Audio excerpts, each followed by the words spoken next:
Hello and good afternoon friends, welcome to CEC-UGC live lectures. Dear friends, in this session today we are going to discuss on a very interesting topic. The topic is Hind Swaraj, a text with a purpose, and for this we have again with us in our studios Professor Bidyut Chakrabarti from Department of Political Science, Delhi University. So first of all I would like to welcome our guest Professor Bidyut Chakrabarti. Hello sir, welcome to the EduSec lecture. Sir, as the topic signifies, I am also curious to know, Hind Swaraj and a text with a purpose, what really does it mean? That's what I'm going to talk about. Sir, over to you. Thanks a lot, Geetika, and good afternoon, friends. I compliment EduSat, for holding this kind of talk regularly, because this enables me, who has been working on this particular topic for quite some time, to get connected with my friends throughout the country. So that way it's a very laudable effort on your part, which I compliment, which I appreciate. This is a very interesting topic in the sense that I'll just focus on a particular book. It's a booklet. In fact, it's not a book, it's a booklet, which Gandhi wrote in 1909, and this book continues to be relevant because it provokes serious questions in us, and it also provides some answers. The answers may not be appropriate in this particular context, but at least it gives us some ideas as to how we should think in order to solve some of the pressing problems of this particular era. The book which I have in mind, this is the book, it's called Hind Swaraj or Indian Home Rule. Hind Swaraj or Indian Home Rule. This particular book was written by Gandhi in just 2 weeks' time, and while he was coming from Liverpool to Durban, he wrote this particular text while sailing from Liverpool to Durban. So, and the story goes that when Gandhi's right hand got tired, he started writing in his left hand. So I think Gandhi was so drawn to this particular text over a period of time that he wanted to articulate his ideas on contemporary India, the contemporary India ruled by the British, and also what should be the ideal society. I mean, that's what Gandhi had in mind. So to me, this particular text is very interesting, and let me spend a couple of minutes on the title. Gandhi did not write without a purpose. He had a specific purpose in mind. That's why he undertook this particular project. What was the purpose? Now, if you talk about the purpose, Gandhi explained very clearly in a speech which he gave in 1921, when he was asked that why did you write Hind Swaraj? And he made two important points very, very categorically. First, he said that it is a response to the terrorists who he met in London. And again, that in London he met V.D. Savarkar as well and his colleagues. So he was not persuaded by the methods which Savarkar and his colleagues wanted to pursue in order to bring India independence. So Gandhi actually wrote Hind Swaraj to support his own ideological position vis-a-vis non-violence, his own ideological position opposed to violence.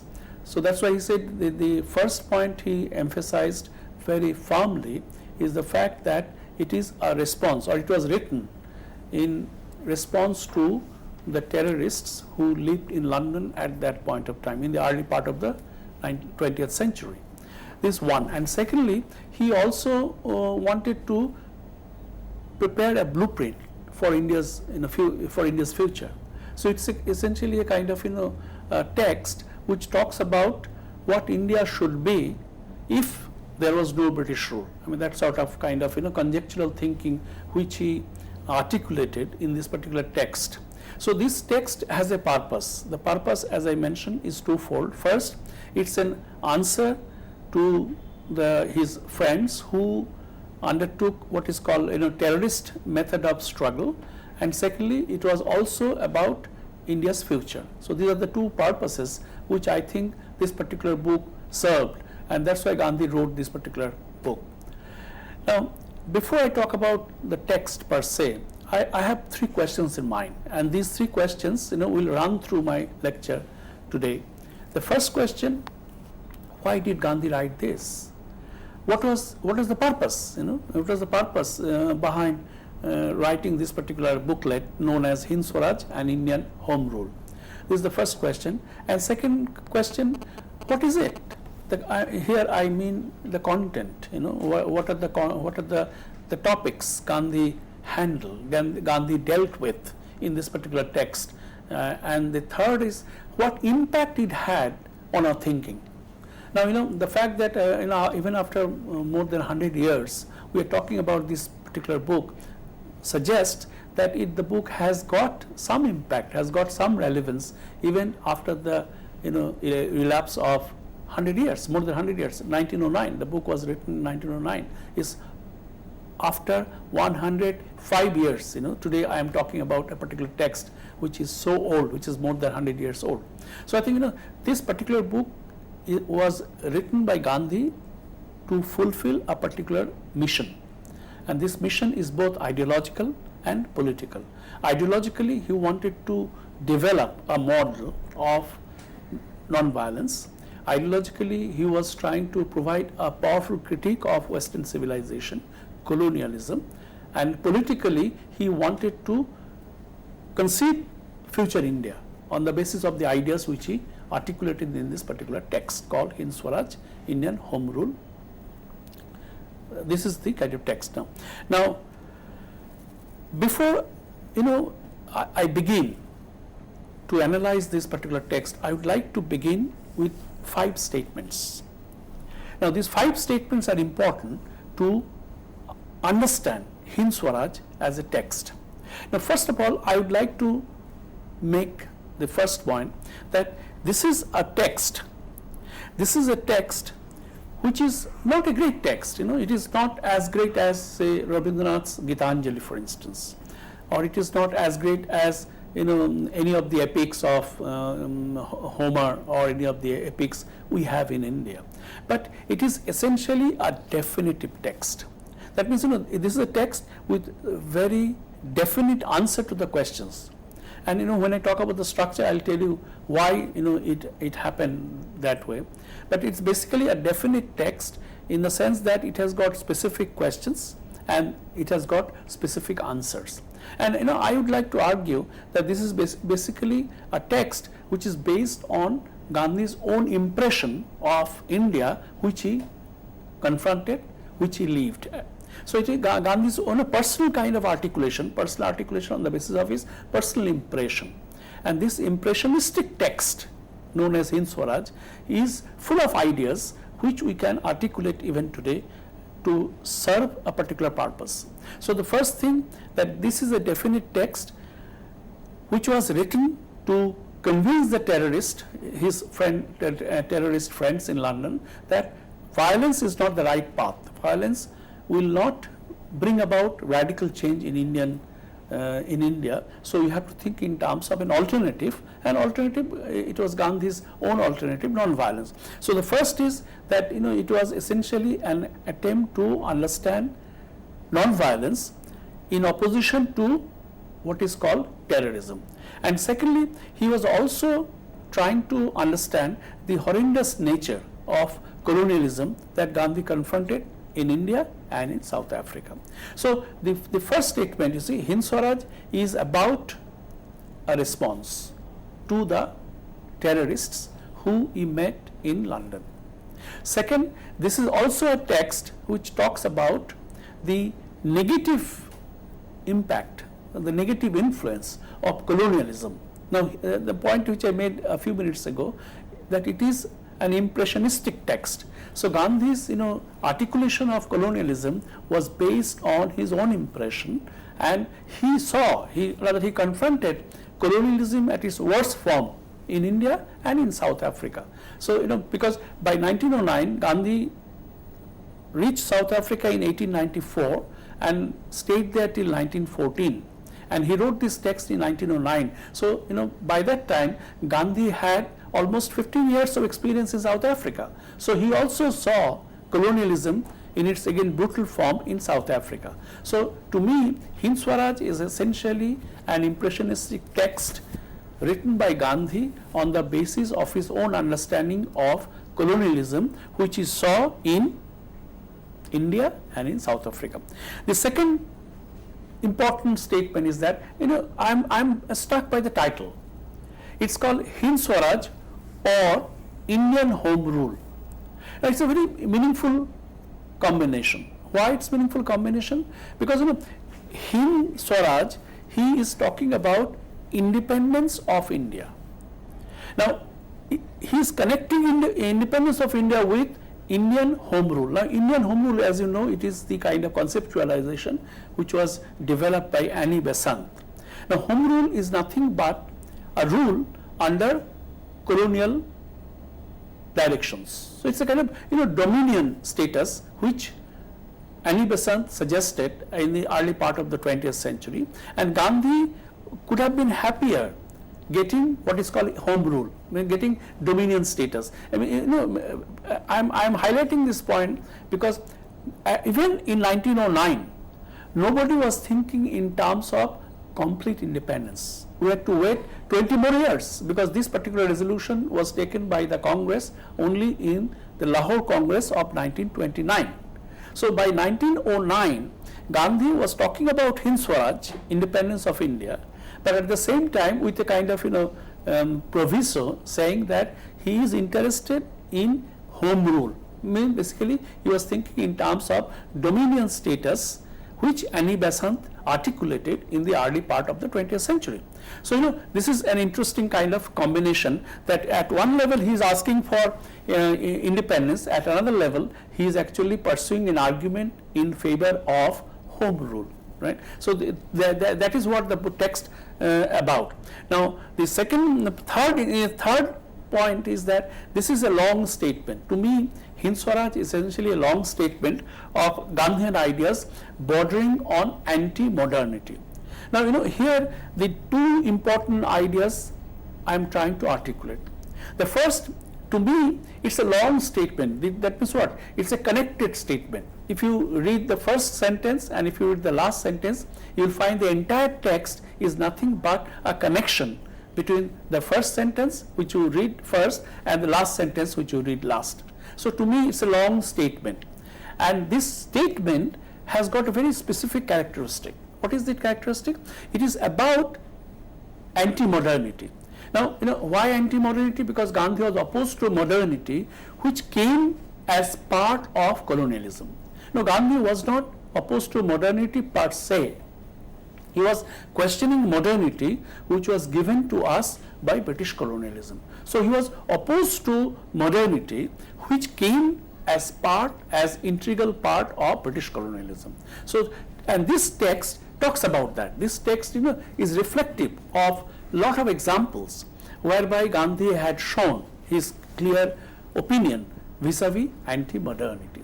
So, I think Hind Swaraj to me is a long text which is opposed to modernity as part of British colonialism. This is the third statement. The fourth statement, Hind Swaraj is a dialogical text. It's a dialogue. As I mentioned a few minutes ago, I'll talk about the structure. Now, if you look at the text, you will find that it is nothing but a dialogue between the editor and reader. And in this case, editor is Gandhi himself, so is the reader. So, it's essentially a kind of a verbal communication between two individuals, and these two individuals happen to be Gandhi himself. So, this is essentially a dialogical text whereby the editor is responding to the questions asked by reader. So, it's a kind of text which came out of the dialogue between editor and reader. I mean, these are two what is called fictitious character, because Gandhi himself assumed the role of editor at one level, and at another level he also assumed the role of a reader. So, he himself asked the question, he himself responded to those questions. So, this is essentially a text of dialogue. That's why I said it's a dialogical text. The fifth point is that this is essentially a blueprint for India's future which Gandhi aspired to build. So it's essentially, a kind of structural understanding of the Indian reality on the basis of what he saw in South Africa and India, and on the basis of his own understanding of the reality, he put forward his own conceptualization of future India. And this is what is all about in the Hind Swaraj. Now, what are the structural ingredients? First, I'm trying to understand, on what basis Gandhi wrote this kind of text. Structural ingredients, here I have in mind social, economic, political circumstances which Gandhi confronted. The British civilization, which is part of colonialism. So I think, I'll try to focus on social context, I'll try to focus on economic context, I'll try to focus on political context of British colonialism. So essentially, it's the structural, what is called, the characteristics of British colonialism is what influenced Gandhi to write about this. The problem, the idea of being a victim of colonialism is something which influenced Gandhi to a significant extent while he was writing Hind Swaraj. Now socially he was bothered, he was disturbed by caste hierarchy, because he somehow or the other was not comfortable with the idea that Indian society was divided in terms of one's birth. Now this is essentially unfair. So Gandhi was totally opposed to caste system. He was questioning continuously the attitude of the high caste Hindus vis-a-vis the untouchables. He was trying hard to bridge the gap, but he wrote a lot of stuff appreciating the role of the Dalits, the role of the Harijans. He used the word Harijan essentially to appreciate the Dalits, because they are actually the son of God Hari, so that's why they are known as Harijans. So Gandhi did not like this kind of social hierarchy which was based on caste system.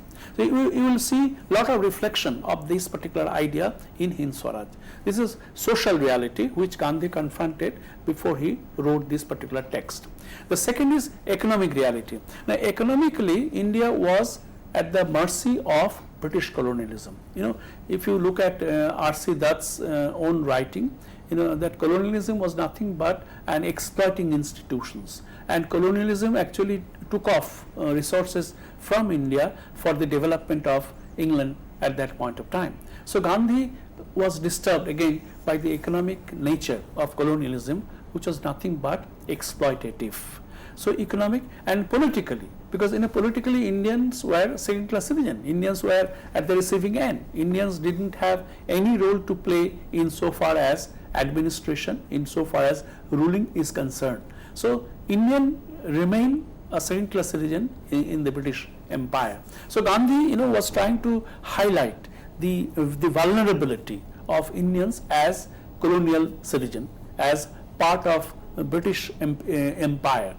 Now, so he was focusing on social factors, he was focusing on economic factors, and he was also focusing on political factors.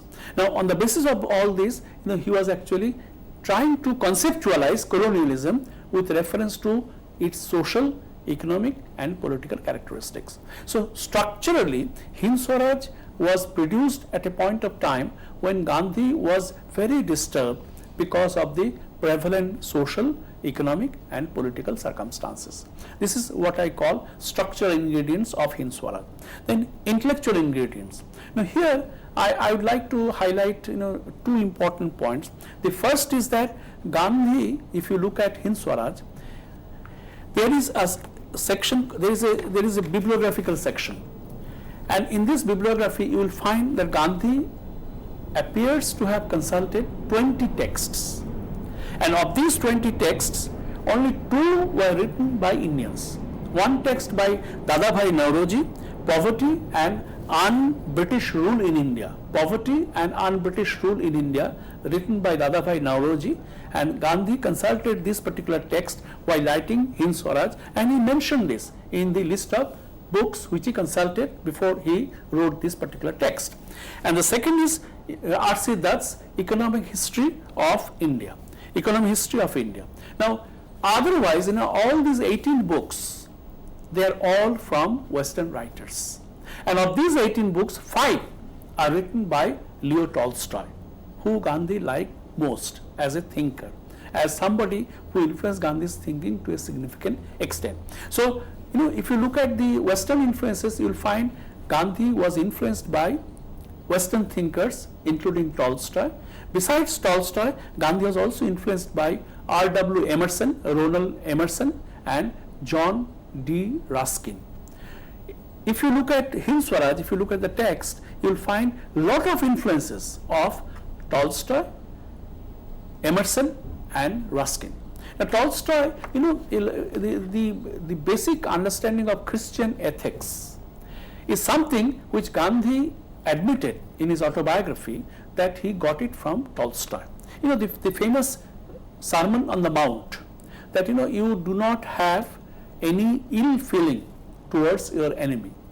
You should not be nurturing any anger vis-a-vis your enemy, because you have to take your enemy also on board to be part of your existence. So I think Gandhi was always trying to uphold his appreciation for non-violence, and that's why he was persuaded by Tolstoy, who was nothing but a kind of symbol for Gandhi for non-violence. And Gandhi admitted, as I mentioned, in his text, in his lot of letters, that he was indebted to Tolstoy for the Sermon on the Mount, the basic fundamental conception of the Christian ethics. Basically, that you should not have any feeling of anger towards your enemy. This is the thing which he got from Leo Tolstoy, and this is very this is evident. This is evident in this particular text called Hind Swaraj. The second is Emerson, R.W. Emerson. R.W. Emerson again was a famous pacifist of the 19th century America. He's an American, and he was in favor of releasing the slavery, and in the civil rights civil war in the 19th century, he was the one who was supporting the demand for release of slavery, demand for abolition of slavery. So R.W. Emerson, influenced Gandhi with reference to one particular idea, which is very interesting. Now, Emerson wrote a very long essay on self-reliance. Now, this self-reliance is an idea which Emerson developed in his essays, and whatever he wrote, he brought in the idea of self-reliance. Now, what is that? Now, his self-reliance is composed of 3 important elements. The first, he was insisting on self-contained existence. He was focusing essentially on the self, and then he was also questioning the role of state in imposing restrictions on the self. So actually he was disapproving the state. The second concern is the disapproval of the state, and the third point is that the worth of the self. So if you look at these 3 points which Emerson made, first is self-contained existence, the second disapproval of the state, and the third self-worth. Now, if you look at these 3 important items which Emerson talked about, I think this is what Gandhi also talked about. Now, Emerson, the famous sentence which Emerson kept repeating is "thy oneself." That you always depend on yourself. Trust on one's self. Trust on thyself. This is the kind of the dictum which Emerson talks about continuously.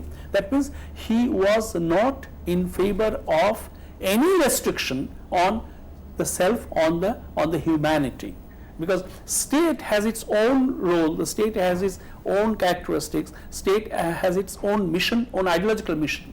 So if the state is allowed to intervene in human life, then state is likely to influence human life in accordance with what it thinks appropriate. This is what Emerson never liked. So this is essentially Gandhi, got this idea, the idea of self-reliance from Emerson, and he referred to it. He referred to Emerson's text again and again. So the text which I mentioned, self-reliance, and Gandhi was indebted to Emerson because of this particular area, the importance of self. So from Tolstoy he got the Sermon on the Mount. From Emerson he got the importance of self. This is the second important conceptual idea. The third is John D. Ruskin. Now John D. Ruskin was a very important thinker as far as Gandhi was concerned, and in his autobiography he admitted that once he was traveling from Pretoria to Durban. It's an overnight journey by train, and his friend John Doke gave him this particular book written by John D. Ruskin. The name of the book is Unto This Last. Unto This Last was a book written by John D. Ruskin, and if Karl Marx was not born, probably John D. Ruskin would have been more popular today, because Karl Marx in a way pursued the sort of argument which John D. Ruskin developed in his Unto This Last. So he was a Marxist, of that particular era, if I may say so. So Gandhi got that book and read that book overnight, and next morning he translated the book, and that book was published later with the title called Sarvodaya, Welfare of All. So this is nothing but the translation of John D. Ruskin's Unto This Last. What did he learn from this particular book? One important idea, that is the division of labor, the dignity of labor. This is most important. Division of labor and dignity of labor is something which Gandhi learned from John D. Ruskin. Gandhi said, the work of lawyer is as important as that of a barber, as that of a scavenger. So work is God. So Gandhi, and this is John D. Ruskin's point of view, and John D. Ruskin's influenced Gandhi to appreciate the idea of a dignity of labor. So I think these three ideas: Sermon on the Mount from Tolstoy, self-reliance from Ronald Emerson, and dignity of labor from John D. Ruskin. These are three important ideas which percolated in this particular text called Hind Swaraj. So this is essentially the intellectual ingredients. Now besides these intellectual ingredients, we have their Indian sources also, because if you look at Hind Swaraj again, Hind Swaraj is a very interesting kind of blending of both Western and indigenous Indian sources. Now what are the indigenous sources Gandhi consulted? Now Gandhi referred to Vedas, Gandhi referred to Upanishads, Gandhi referred to epics, Ramayana and Mahabharata. So I think if you look, the Hind Swaraj is the combination of both the Western sources through Tolstoy, Emerson and John D. Ruskin, and it also was the outcome of Gandhi's own understanding of Indian sources, namely Vedas, Upanishads and epics, the Ramayana and Mahabharata. So if you think in terms of the ingredients, how was it constituted, then I think I can refer to these two important sources which I mentioned, that one is intellectual sources, another is indigenous sources. Now when you talk of intellectual sources, I refer to the Western sources, and I also refer to what I call the indigenous sources like Vedas, Upanishads and epics. Now then comes the sociological ingredients. Here I am trying to understand Hind Swaraj as part of Indian psyche. Hind Swaraj could not have been written by anybody except Gandhi. It is, you will find a lot of reflection of Indian social, cultural reality. Now, as I mentioned that, when we talk of India, we are immediately drawn to caste hierarchy. We are immediately drawn to religious divisions between Hindus and Muslims. We are immediately drawn to ethnic divisions between various ethnic groups across the country. So that India is divided, yet India is one. That is the kind of the unity and diversity. Gandhi was not interested in unity and diversity, but he was essentially interested in what is called the salad bowl, basically. That means or a bouquet approach. His approach to Indian society can be metaphorically said as a bouquet approach. That means we appreciate a bouquet, but we appreciate each flowers, which has got its own beauty. So Gandhi, unlike some other thinkers, did never appreciate unity in diversity. On the contrary, he was always thinking India in terms of a big bouquet of comprising different flowers. So he said, bouquet as such is pretty and beautiful, but the flowers which make a bouquet, they are equally beautiful. So this is India. So the point I am trying to make, that Gandhi's Hind Swaraj is reflective of that kind of sociological division, caste hierarchy, caste division, religious division between Hindus and Muslims, and also ethnic divisions. This is something which is important. Now, this idea is very important because Gandhi somehow or the other was a very has powerful self-esteem, and that's why if you look at his text Hind Swaraj, he never used the word subject. He never used the word subject, that Indians were never considered subject vis-a-vis the British Empire. On the contrary, his preferred word was proja. Now proja, if you translate it in English, it can be subject, but proja has got a different kind of meaning, that proja is also part of the empire. I mean, he or she is not outside the empire. So that means what? Gandhi argues that Britishers may have ruled India, Britishers may have conquered India, but Britishers have to accept Indians as their proja, and that means projas are integral part of the Indian empire. So they are not disconnected with the India which British rule. So this is what is most important point which comes out of the sociological ingredients. Now then I'll talk about the approaches to Hind Swaraj. What approach Gandhi took? Now, unlike Karl Marx, here I am trying to compare it with Karl Marx. Now Karl Marx talks about evolution of civilization in terms of conflict between productive forces.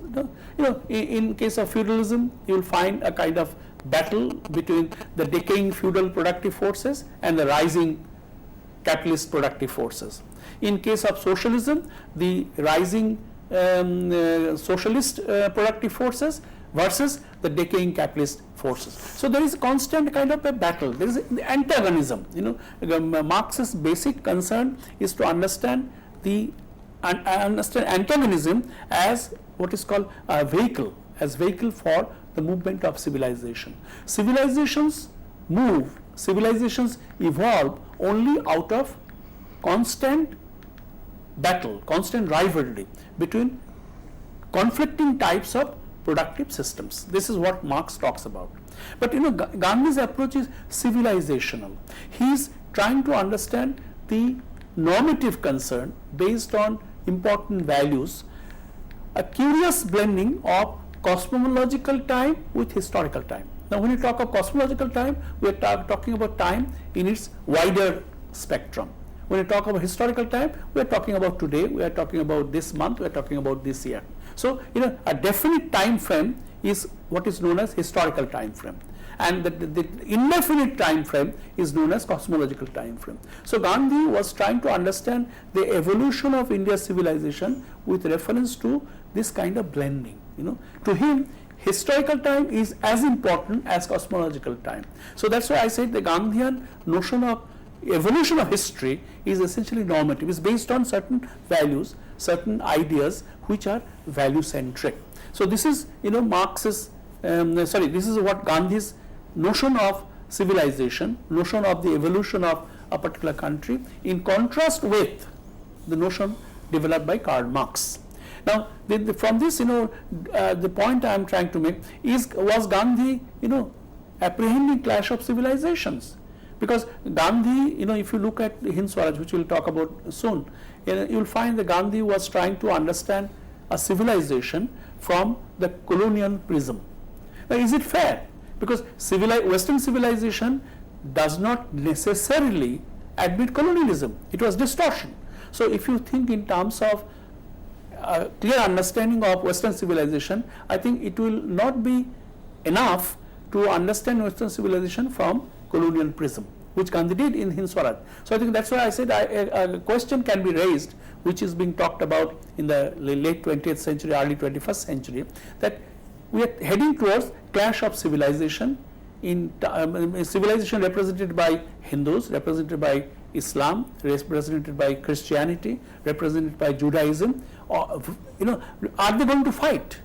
So this is the question that's being asked today. Now, I am trying to understand Hind Swaraj in that context by suggesting that probably Gandhi was also apprehending this kind of clash, which we talked about at length in the later part of the 20th century and early part of the 20th century. So, there is a hint that Gandhi was apprehending some kind of clash of civilization, because Western civilization means colonialism and non-Western civilization means anti-colonialism. So there is a clash between two types of civilization. This is what Gandhi talked about in Hind Swaraj at greater length. Now, here now I am coming to the structure. If you look at this book, as I mentioned, this particular book is dialogical.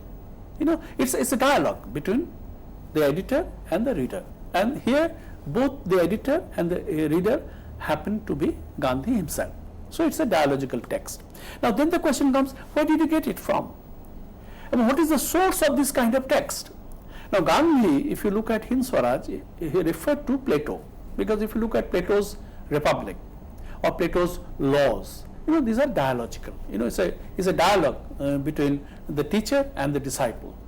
So Gandhi referred to Plato, saying that I am influenced by Platonic style of dialogue, and I referred to this particular methodology while writing Hind Swaraj.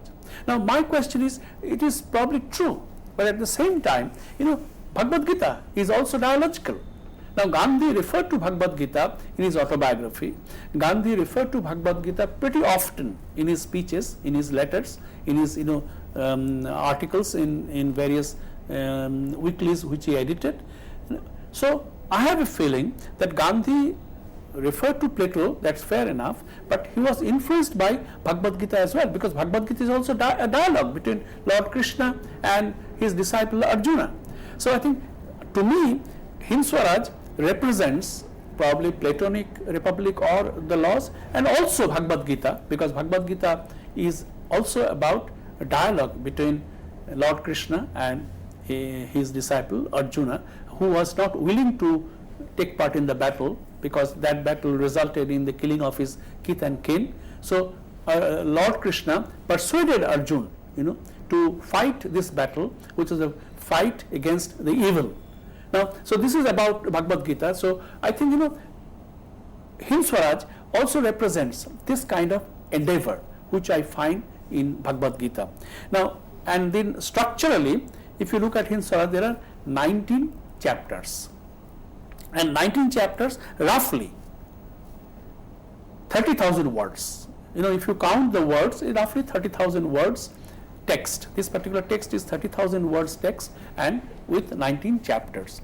Now, 11 deal with the historical reflections, and 8 deal with conceptual or philosophical exposition of his notion of Swaraj and civilization. So 11 talks about historical, he talks about historical events, 11 talks about historical events, and the rest 8 talks about his conceptual categories, while he defined Swaraj, while he defined civilization, while he defined non-violence. So I think this is basically the structure of the Hind Swaraj. Now I am dissecting Hind Swaraj. I am trying to get into Hind Swaraj to understand what are the ideas which came out of Hind Swaraj. Now, in my opinion, there are 4 major features which are articulated in the form of contradiction. Now, a few minutes ago I argued that Gandhi did not talk about contradiction. Gandhi's was basically approach was civilizational, that means normative and value centric.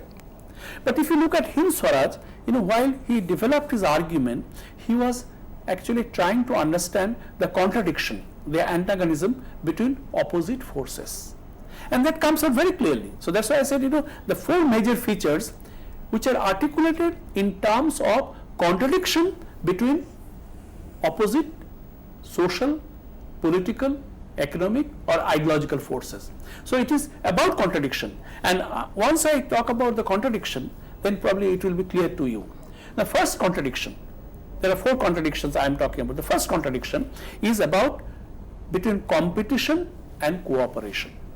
Now Gandhi, as you know, was always in favor of cooperation. Gandhi was not in favor of competition. Gandhi was critical of capitalism simply because capitalism is based on competition. Market, market is essentially competition centric, competition driven. So capitalism thrives because of competitive market. So Gandhi was opposed to competition. In its place, Gandhi was in favor of cooperation. So the first contradiction which you will find here, that Gandhi was questioning Western civilization because Western civilization contributed to capitalism, capitalism contributed to competition, competition contributed to enmity among individuals. So that means it is violence according to Gandhi. So Western civilization, by appreciating capitalism, by appreciating competition, is actually contributing to violence, is actually contributing to bitterness among human beings, is actually contributing to rivalry among communities. So in its place, Gandhi said that if we have cooperation, probably civilization would have developed differently, would have had less enmity, would have had less rivalry, would have had less bitterness. So I think the first contradiction to me is fundamental, that Gandhi was trying to highlight the contradiction between competition and cooperation. The second is competition, or the antithesis, the contradiction between nature and machinery. Now, as I mentioned, Western civilization is machine centric.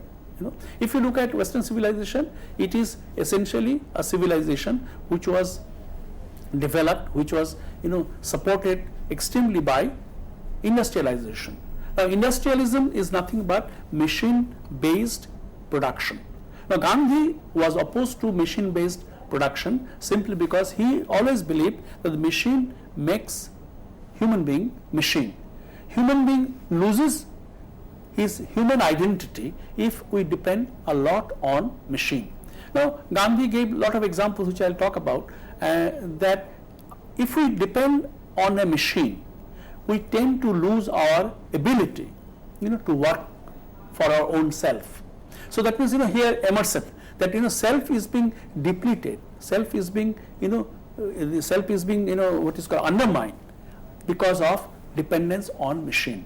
Now in its place, Gandhi was insistent on dependence on nature. So because the more industrialization you become, the more depleted the nature will be. So depletion of nature is the outcome of dependence on machine civilization. So machine harms the nature, machine destroys nature. So Gandhi, in order to save nature, was questioning machine again and again, and he said Western civilization, by supporting machine, is also against nature, and if we depend on machine to a significant extent, then ultimately it will harm the nature. So this is the second kind of antithesis which I find between nature and machine. The third is consumerism, consumption versus self-denial. Now here Gandhi is actually highlighting the importance of self. Now self should avoid being consumerist, should avoid consumption of items unnecessarily. On the contrary, if you practice what is called self-denial, if you practice self-accountability, you tend to lose your dependence on machine. So Gandhi, instead of focusing on Western civilization driven consumerism, is actually trying to understand self-denial. And self-denial is an important dimension of the existence of human identity. Humanity flourishes better, humanity thrives if humanity practices what Gandhi calls self-denial or self-accountability. The final contradiction to me is state-centric discourses versus community-driven discourses. Now Gandhi was an anarchist. Now anarchism does not mean destruction. Anarchism conceptually means against rule-bound authority, against rule-driven authority. So Gandhi was questioning rule-driven authority, mainly what? The British imperialism. So when he talks about anarchism, when he said that I am an anarchist, he actually was referring to the type of state which he confronted under British imperialism. So Gandhi was questioning state, instead he was trying to appreciate the community-driven exercises, community-driven endeavor, Panchayati Raj basically. His basic understanding is village-based panchayat system of governance, which will be what is called self-driven, which will have no influence from the state whatsoever, which will also be self-dependent in terms of resources, in terms of activities. So, if you look at these 4 different contradictions, you will find the basic point which runs through is the importance of self, is the importance of individual self. And here I find a lot of Emerson's influence in Gandhi's conceptualization of these 4 different contradictions, which come up very, very clearly in Hind Swaraj. Now, in this particular text, Gandhi provided a very strong critique of Western civilization. Now, Western civilization, Gandhi said, stands for exploitation. Western civilization is the one which contributed to colonialism, and colonialism cannot survive, colonialism cannot thrive without exploitation.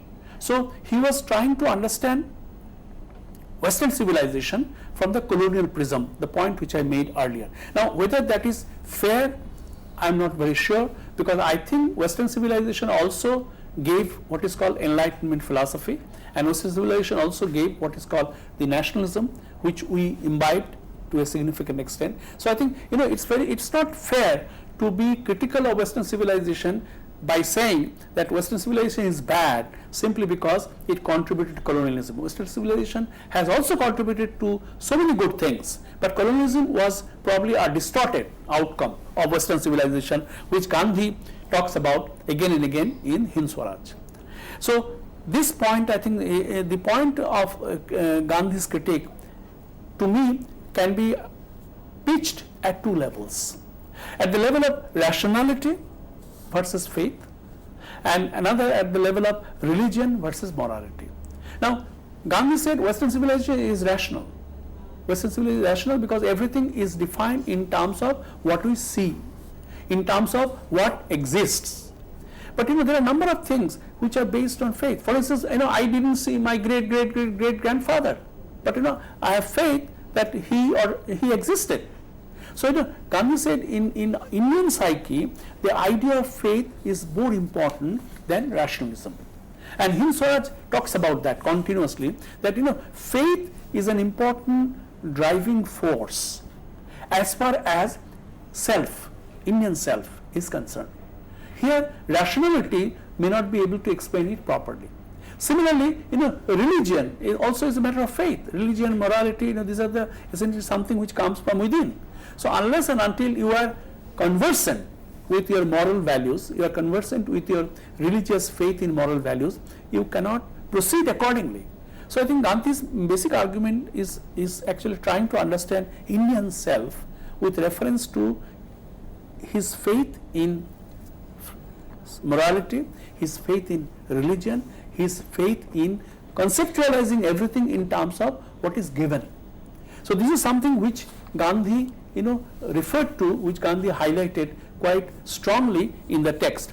Now, anti-modernity, the other point which is very significant, anti-modernity. Now, when Gandhi talks about anti-modernity, he was questioning machinery, he was questioning railway, he was questioning medical profession, he was questioning legal profession. Now, friends, if you look at it on the surface, then you will find that Gandhi is asking us to go back to the days of bullock cart. He was anti-modern. Because medical profession, how can you survive without medical profession? How can you survive without railway? How can you survive without legal profession? Now, machinery, Gandhi argues, that makes human being idle, makes human being lazy. Machine makes human being machine, and if you depend on the machine, you also tend to become idle. Now, you know that, if you have access to a car, you tend not to walk. If you have access to any modern electric gadgets, you tend not to work to get things done. So machine makes you idle, machine makes you lazy. That is what Gandhi thought about. Then railway. Now railway, Gandhi made two important points. Now at that point of time, in the early part of the 20th century, India suffered terribly because of the outbreak of plague epidemic. And Gandhi argued that plague epidemic spread across India simply because those who were affected by plague, they travel quickly from one place to another because of railway. So in a way, railway contributed to the outbreak of plague across the country. So that's why he was critical of railway. There is a second point which he mentioned, that is that because of the presence of railway, those who undertake pilgrimage, the pilgrims, do not work hard to reach their God, to reach their destination. So I think because of railway, you can reach anywhere pretty quickly. There is a third point which was implicit in these texts, that because of the presence of railway, the British colonialism sent troops from one place to another pretty easily to contain rebel of India. So I think he was questioning railway because of these 3 points. The medical profession, he argues that because of medical profession, we lost self-accountability. He will give several examples, but I would like to give a modern example. Now, whenever there is a wedding feast, we tend to overeat. We tend to overeat because we know if there is a problem in my stomach, I can go to the doctor and get appropriate medicine. So that means Gandhi says that if the doctor was not there, probably I would not have had extra food. I would have had, the food which I can consume, which I can digest. So because of the presence of the doctor, I avoid practicing self-accountability. So medical profession, enables me to avoid self-accountability. So Gandhi argues that so long as doctors are around, we can't be self-accountable. This is one point which he mentioned. And the second point, he also raised an ethical point. He said because of the test, for medical research, lot of innocent animals are killed regularly. We kill animal, we do all kinds of experiments with animals. So Gandhi said it is unethical. Because of the medical profession, we have to do it, otherwise progress in medical profession cannot be achieved. So, and legal profession, as you know, Gandhi himself was a lawyer, yet he was questioning that, because legal profession is that profession which is based on rivalry, which is based on bitterness, which is based on conflict. So I think because of these points, Gandhi questioned modernity. The other point which was important, as I mentioned, it is a blueprint for future. Now 2 important pillars he was talking about in case of India. One is secularism, another is education. He argues that a country, a nation cannot develop without practicing secularism and without having proper education. Education does not mean degrees. Education does not mean learning English. Education means you build yourself properly as a good human being, appreciative of non-violence, appreciative of concern for others, appreciative of compassion for others. So this is something which Gandhi insisted on. And you will be surprised to know that Hind Swaraj, when it was published in 1909, it was banned immediately when it came to Bombay, because of the reason that it was the communique of the Bombay government suggests clearly that it is banned simply because it talks about what India will become in future. So it's a futuristic text, that's why it was banned at that point of time. When the British could not think that Indians can think independently, Indians can think in terms of building a structure of governance. Now, how do I conclude? I conclude by saying that first, Hind Swaraj to me is a context-driven political tract. It's a political tract. And Gandhi was making a political point in contrast with the prevalent British imperialism. Gandhi was very clear that this is a text which talks about future India without British colonialism. He's thinking that, if India becomes free tomorrow, if India has got home rule, if India becomes, has a dominion status, India will have a different kind of nature which is separate from what we have under British imperialism.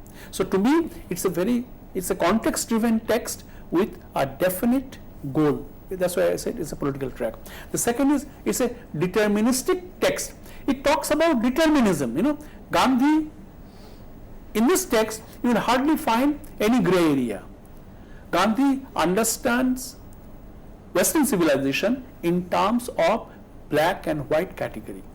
And at the point which I keep making, I think it's a critique of Gandhi and Hind Swaraj, that Gandhi was trying to understand Western civilization from the colonial prism. As a result, there is no scope of gray area. There is nothing, which Gandhi appreciated about colonialism. Colonialism provoked nationalism. Colonialism also brought British Enlightenment. Colonialism also brought a number of liberating ideas, which we imbibed later on when we fought against the British. So I think, to me, Gandhi had, as I mentioned, had a very political goal at that point of time. So Gandhi was trying to understand Western civilization from colonial point of view, and that's why I say it's a very black and white kind of text, which I say is a deterministic text.